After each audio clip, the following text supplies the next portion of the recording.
yassir rabbi tamim bil khair amma ba'd. Tuan Nazir, seterusnya Saf Alijatan Kuasa, Tuan Imam, Tuan Bilal, tuan-tuan guru, para alim ulama, muslimin, muslimat, hadirin hadirat yang dirahmati Allah. Alhamdulillah, syukur dapat kita bertemu pada malam ni, dan saya mohon kemaafan atas kelewatan yang tak dijangka. Baik, insyaAllah kita terus pergi kepada kata hikmah yang ke-33 daripada karangan kitab Ibn Atha'illah As-Sakandari, iaitu kitab Al-Hikam. Qala al-musannif rahimahullahu ta'ala, nafa'ana Allahu bihi fi daraini amin. Al-haqqu laysa bimahjubin wa innamal mahjubu anta 'anil nadhri idh law hajabahu syai'un lasatarahu ma hajabahu walau kana lahu satirun lakana liwujudihi hasir wa kullu hasirin li syai'in fahuwa lahu qahir wa huwal qahiru fawqa ibadihi.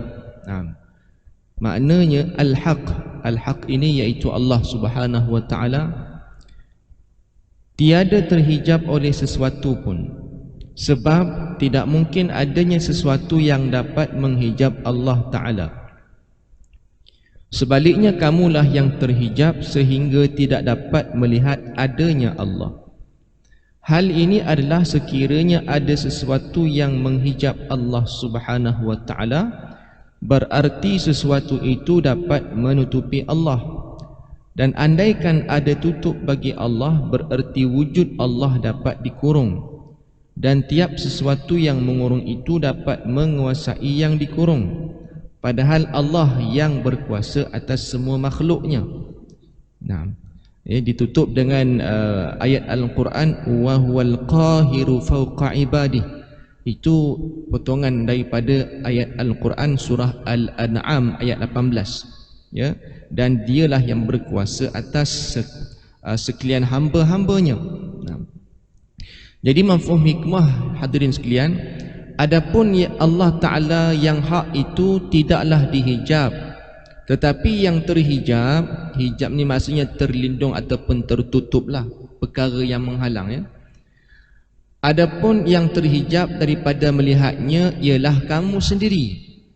Kita yang tertutup sebenarnya, bukan Allah itu yang tertutup. Yang terhijab daripada melihat Allah itu ialah kamu sendiri dengan sifat nafsaniyah.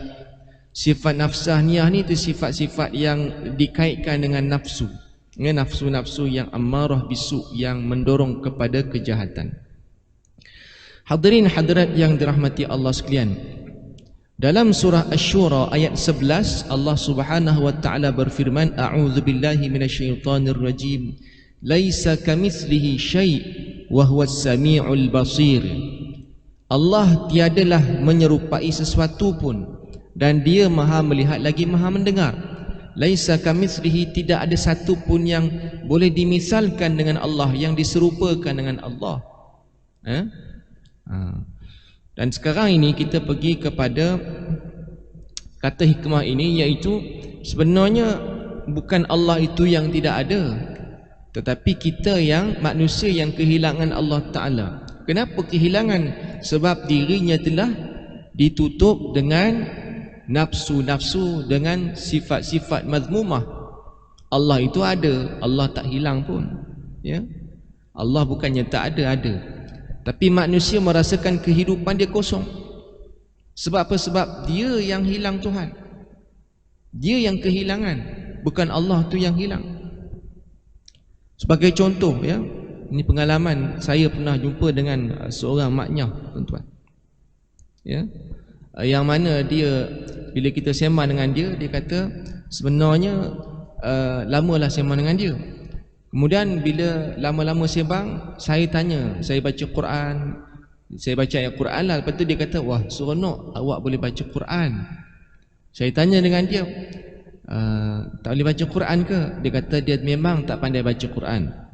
Baik. Kemudian bila disembang-sembang, saya tanya lagi, macam mana you solat, cukup ke?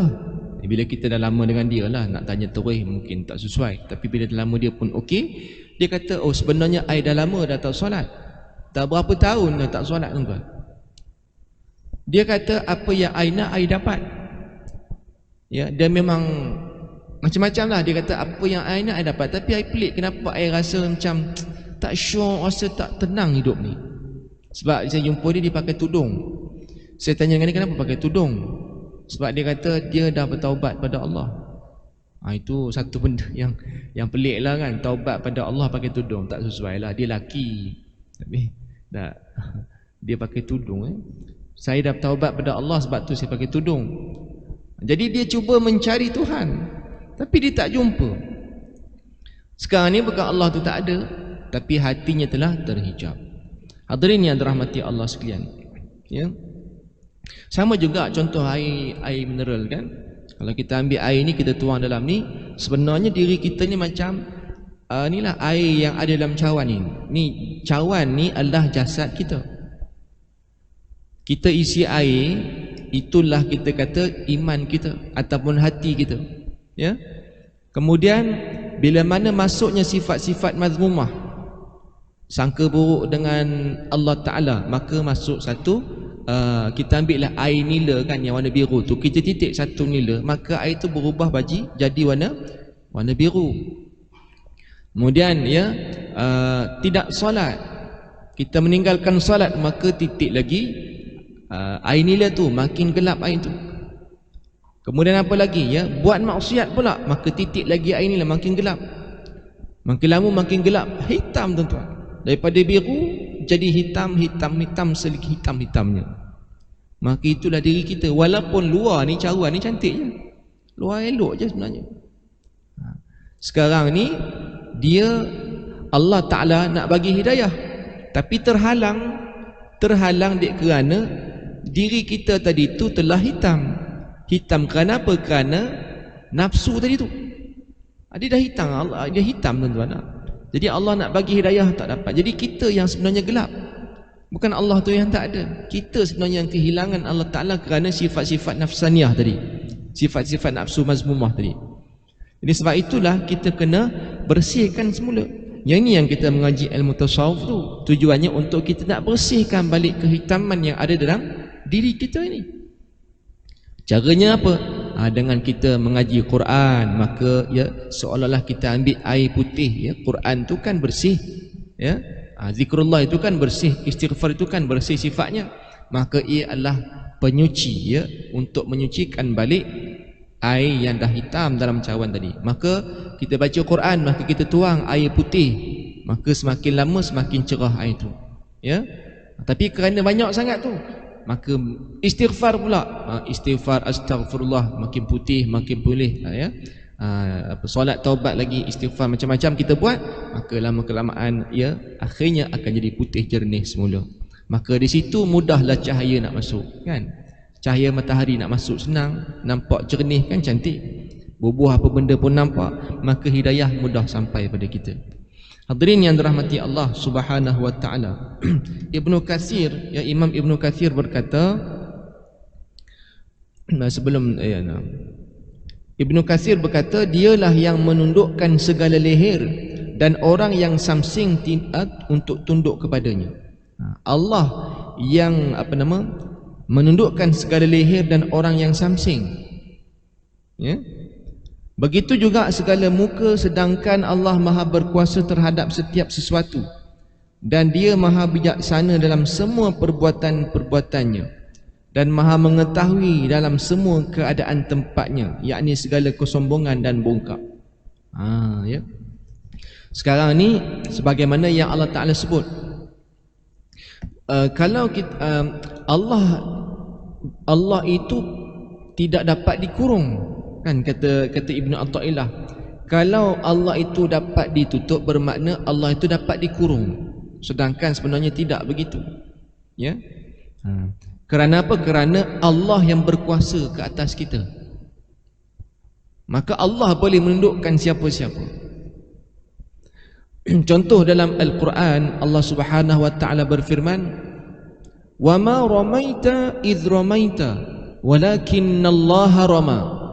Tidaklah engkau yang melontar ketika mana kamu melontar, tetapi Allah yang melontar.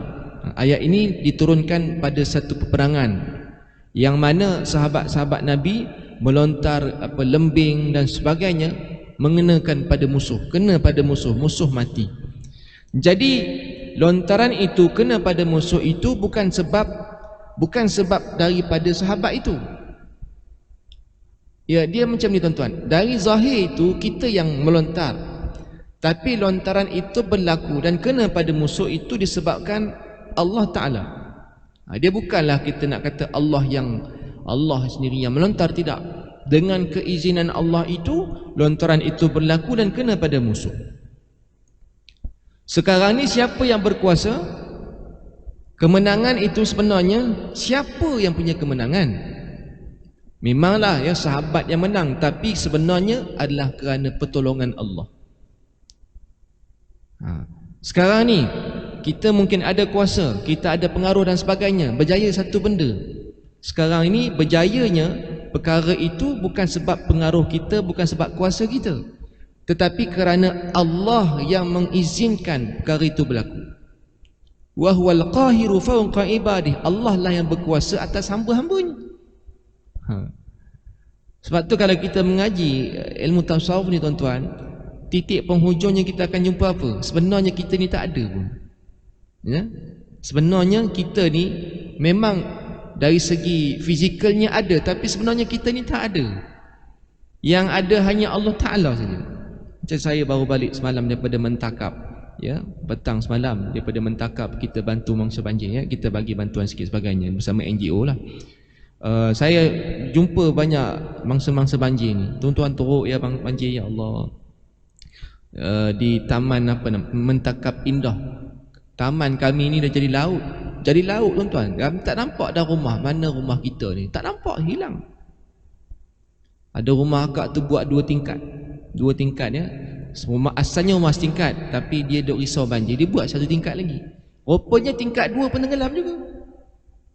Jiran-jiran dia tengok, mungkin aku tolong simpanlah TV-TV kat rumah kau, ya, sebab rumah kau 2 tingkat. Dia kata boleh simpan. Kalau jiran-jiran pun simpan TV apa yang boleh diangkut lah.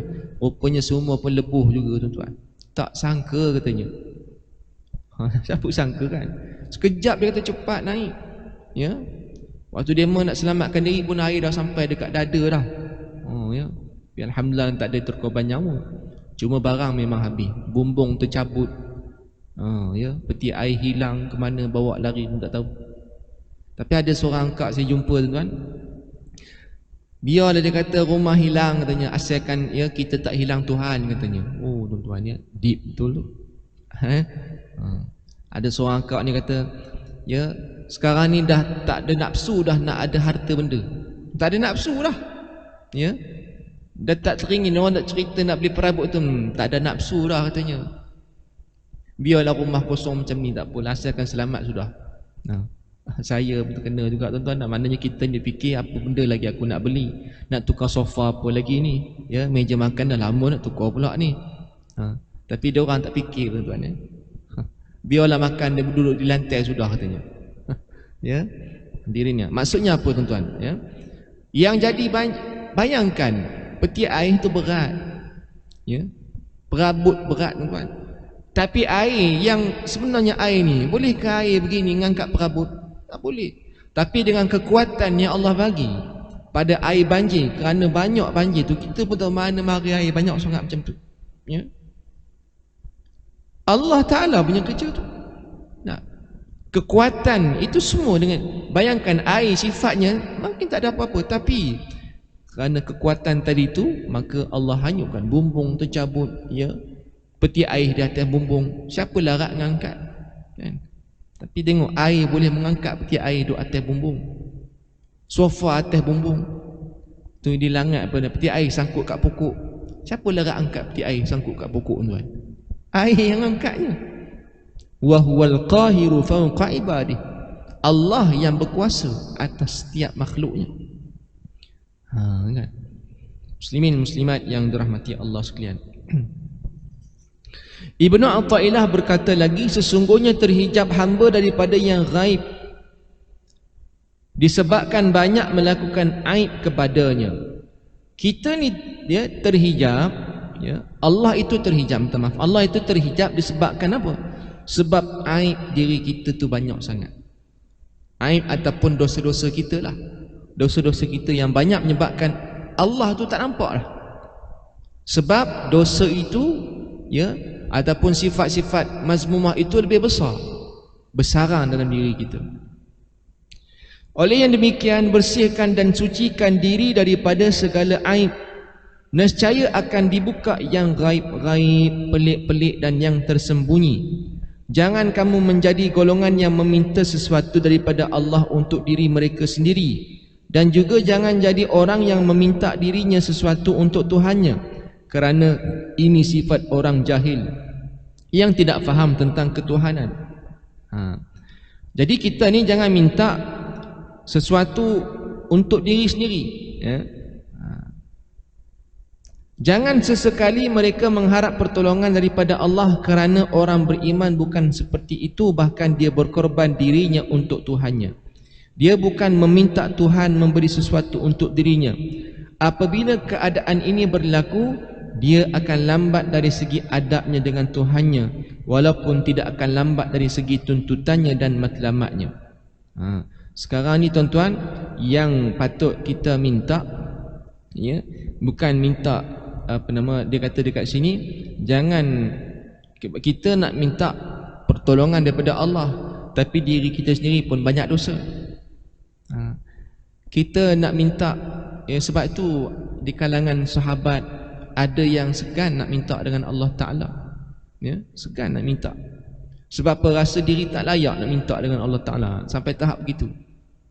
Itu sahabat yang mana iman dia sangat hebat, pun rasa malu dengan Allah Ta'ala. Sedangkan apa salahnya? Kerana terlalu ni adab dengan Allah Ta'ala, rasa diri banyak dosa. Padahal dia orang tu iman hebat, tapi nak minta dengan Allah tu rasa macam segan nak minta dengan Allah Ta'ala. Tapi ada orang tuan-tuan dosa banyak, tak ada rasa malu pula dengan Allah Ta'ala. Sebab tu dalam kita tengok Sayyidul Istighfar, ini antara doa yang baik. Doa yang baik sifatnya iaitu di dalam permintaan kita itu banyak puji Allah, banyak merasa diri kita ni hamba penuh dengan kehinaan, dan permintaannya sedikit. Tapi kebanyakan orang tuan-tuan, kita berdoa permintaan tu banyak, rasa diri bersalah tu sikit, ya, puji Allah pun sikit. Sebab tu adab doa banyakkan puji Allah, banyakkan rasa kehinaan pada diri. Sebab Allah Ta'ala tu bukan tak tahu permintaan kita. Oleh tuan-tuan, ya, contoh, ya, kita tengok Sayyidul Istighfar, penghulu istighfarkan dalam maksurat ada, Allahumma anta rabbi la ilaha illa anta khalaqtani wa ana abduka wa ana ala ahdika wa wa'dika mastata'tu a'udzu bika min syarri ma sana'tu abu'u laka bi ni'matika alayya wa abu'u bi dhanbi faghfir li fa innahu la yaghfiru dzunuba illa anta. Ini namanya penghulu istighfar. Antara istighfar yang terbaik, ini dia. Astaghfirullahalazim bagus juga, tapi antara yang terbaik itu dia. Panjang sikit lah. Tapi tuan-tuan, di manakah istighfar dalam Sayyidul Istighfar itu? Bunyinya panjang, tapi sebenarnya istighfar pada penghujung itu, faghfirli, itu saja. Maka ampunkan aku wahai Tuhan. Itu saja ungkapannya. Habis itu yang panjang awal tadi itu apa? Allahumma anta rabbi, wahai Tuhan, engkaulah Tuhanku. Wahai Allah, engkaulah Tuhanku. La ilaha illa anta, tiada Tuhan melainkan engkau. Khalaqtani, engkau yang menciptakan aku. Wa ana abduka, aku ni hambamu. Nampak tak? Itu semua kalimah puji-puji Allah, kalimah merendahkan diri, aku ni hamba hina begitu begini. Kemudian di penghujung baru, ya Allah, maka ampunkan aku. Nampak? Ini adalah istighfar yang terbaik. Sebab tu bila berdoa ni tuan-tuan, banyak sebut puji Allah. Ya Allah, engkau lah yang maha kaya, engkau lah maha pemaaf, engkau lah begitu begini, ya. Tapi banyak orang dia alhamdulillah wassalatu wassalam gitu sikit, kemudian dia minta panjang doa. Bukan kata salah ya, tak salah. Sebab doa ni memang untuk kita minta pada Allah. Sama juga dalam bab doa ni tuan-tuan. Kita lihat dalam surah Ghafir ayat 60, Allah Ta'ala sebut apa? A'udzubillahi minasyaitanirrajim. Wa qala rabbukum ud'uni astajib lakum. Tuhanmu telah berfirman, ya, mintalah ampun padaku. Mintalah doa padaku. Doalah padaku, aku perkenankan. Doa ni tuan-tuan hebatlah. Sebenarnya doa ni kita kena perhalusi baik-baik. Doa kita pada Allah, tuan-tuan dan puan yang dirahmati Allah sekalian, cara mustajabnya dengan 3 keadaan. Yang pertama, Allah segerakan, ya, minta cepat dapat. Yang kedua, Allah tangguhkan. Berapa lama nak tangguh tu? Wallahu ta'ala a'lam. Tak tahu bila. Jangan ditanya bila, berapa lama nak menunggu ni. Tak payah tanya. Ya, sebab Allah Ta'ala yang tahu waktunya bila. Yang ketiga, ya, minta yang itu dapat yang lain. Itu pun cara mustajab doa tu. Minta yang A dapat B. Sebab tu kalau kita tengok, ya, falsafah doa ni tuan-tuan, bila kita minta sebenarnya makbul dah tu. Makbul dah tu. Tapi saya minta lain dapat lain. Hak dapat lain tu makbul tu. Ya ke? Iyalah. Sebab Allah yang tahu apa yang terbaik untuk kita. Oleh kerana itu saya suka dengan kata seorang ulama daripada Thailand, ya, petani, iaitu Allahumma salli ala Muhammad, Baba Ismail Sepanjang, Baba Sepanjang, hafizahullah ta'ala. Bila dia kata surah Ghafir 60 ni, dia kata Allah Ta'ala kata ud'uni, doalah kamu padaku. Apa maknanya di sebalik makna ayat ini? Berdoalah kamu padaku bermaksud ati'uni, kamu taatilah aku. Taatilah aku. Kemudian apa? Astajib lakum, kamu minta doa padaku, aku mustajabkan. Di sebalik ayat ni kata beliau, ya, iaitu terkandung maksud kamu taatilah aku, usibukum, maka aku akan kurniakan kamu ganjaran pahala. Sebab tu saya suka bila bab doa ni, kita jangan terikat dengan permintaan kita semata-mata, tetapi kita anggap ia satu ibadah yang mana dapat pahala. Bila kita berdoa, jangan kita meletakkan permintaan tu seolah kita punya, seolah-olah kita nak Allah dengar cakap kita. Ini kesilapan kadang-kadang kita tak perasan buat, termasuk saya. Kita berdoa memang kita ada hajat, tapi kita meletakkan hajat kita itu seolah kita nak Allah dengar cakap kita. Nampak? Seolah-olah kita ni tuan kepada Tuhan kita. Sekarang ni siapa yang Tuhan? Bukan kita. Seolah kita nak Allah, wahai Allah, kau dengar cakap aku ni. Aku nak, sekarang ni siapa yang bos ni? Siapa yang pemilik? Siapa yang Tuhan ni? Kan ada orang doa gitu, dia nak Allah Ta'ala dengar cakap dia ni, minta, seolah kita bagi arahan pada Allah. Jadi hilang sifat hamba tu. Sebab tu saya nampak kata Baba itu bagus, ya, bila kita minta sebenarnya itu adalah ibadah. Bila kita letak doa ni ibadah, bukan semata-mata permintaan, maka kita akan meletakkan diri kita ni bukan lagi ada besar diri dan sebagainya. Ya. Kerana itu kadang-kadang Allah tak suka bila kita berdoa dalam keadaan kita macam memberi arahan, ya, terdesak dan sebagainya. Hadirin yang dirahmati Allah Subhanahu wa taala.